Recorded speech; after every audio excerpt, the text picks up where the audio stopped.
Kagulat World, buong mundo ang napatingin muli sa watawat ng Pilipinas matapos muling umakyat si Alexandra Alex Ayala sa pinakamataas na posisyon ng kanyang karera, world number 53 sa opisyal na WTA rankings. Isang hakbang mula sa dating number 54, pero isang napakalaking simbolo ng pagangat ng isang batang Pinay sa gitna ng mahigpit na kompetisyon ng women's tennis. Sa edad na 20, patuloy ang walang humpay na pag-asenso ni Ayala.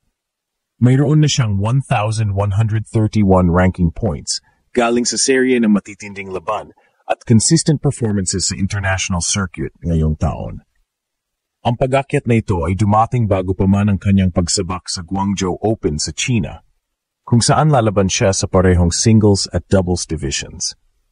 Kasama ni Ayala ang veteranang Ukrainian double specialist na si Nadia Kichenok na may 11 career titles sa WTA Tour. Magkasama silang lalaban kontra sa British-Chinese pair nina Emily Appleton at Chen Huitang sa round of 16.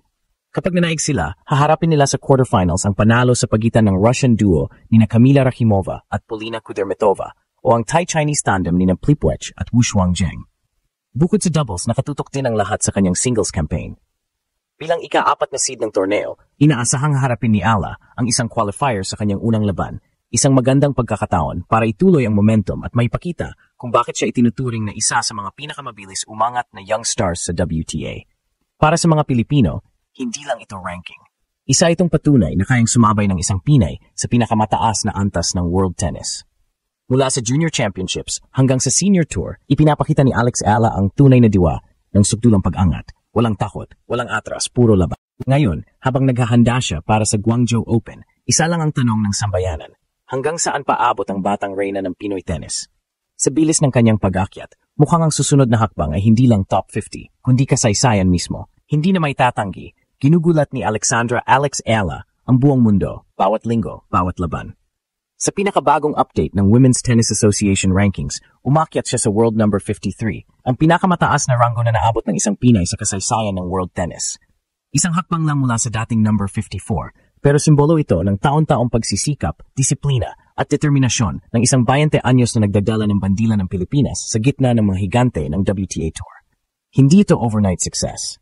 Ang 1,131 ranking points na hawak ni Ayala ngayon ay resulta ng sunod-sunod na malalalim na run sa mga torneo nitong season. Sa bawat tournament, ipinapakita niya na hindi lang siya the next big thing, kundi isang seryosong banta sa mga veteranong manlalaro. Sa bawat forehand winner, bawat service ace, tila may mensaheng dala, kaya ng Pilipino, kahit sa pinakamataas na antas. At habang pinupuri ng international tennis community ang kanyang consistency, si Ayala naman ay hindi bumabagal. Papasok siya ngayon sa Guangzhou Open sa China, dala ang pinakamainit na momentum ng kanyang karera. Doon, hindi lang siya lalaban sa singles. Magpapakita rin siya ng gilas sa doubles kasama ang Ukrainian star na si Nadia Kichenok, isa sa mga pinakakilalang doubles players na may 11 career titles.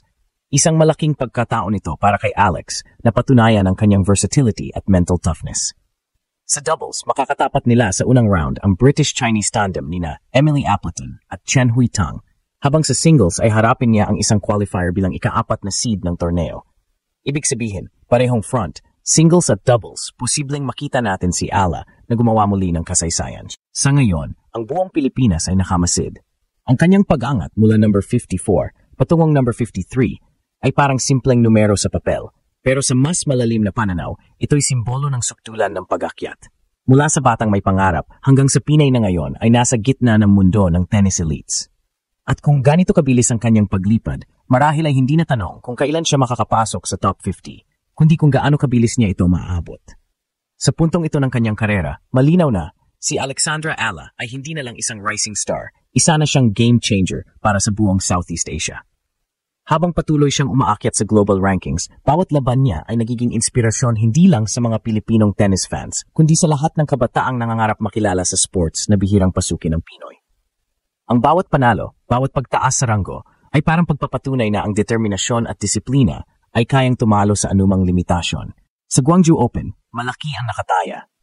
Kung makakapasok si Ayala sa quarterfinals o semifinals, posibleng muling tumaas ang kanyang puntos at tuluyang makapasok sa top 50 ng mundo. Isang milestone na hindi pa nagagawa ng kahit sinong Filipina. Ngunit higit sa ranking, ang mahalaga ay ang momentum at kumpiyansang dala nito.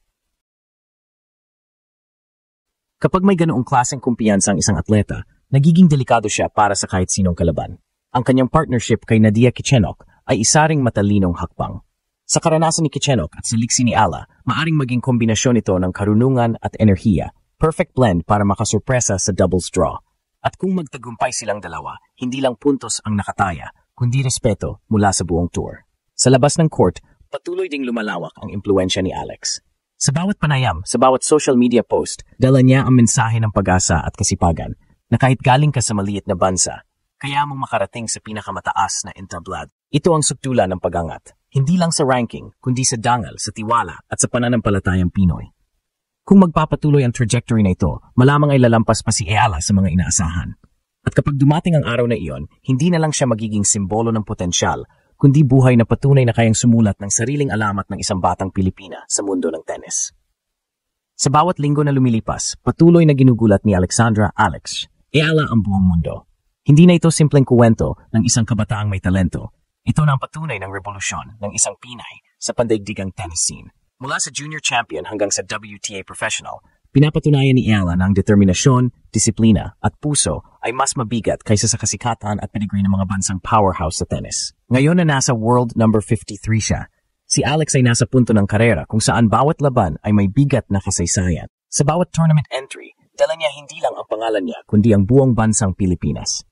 Habang naghahanda para sa Guangzhou Open, malinaw na mataas ang inaasahan sa kanya. Sa singles, siya ay seeded fourth, indikasyon na respetado na siya ng mga tournament organizers at ng WTA Tour mismo. Sa doubles, makakalaro niya si Nadia Kichenok, isang veteranong may 11 titles na magiging mentor at partner sa parehong oras. Ang kanilang unang laban kontra sa British-Chinese pair ni na Emily Appleton at Qian Huitang ay magiging mahalagang pagsubok. Kung mananalo sila, susunod agad ang quarterfinals laban sa isa sa mga pinaka-eksperyensadong duo sa draw. Pero kung may isang bagay na kilala kay Ala, ito ay ang kanyang tibay sa pressure.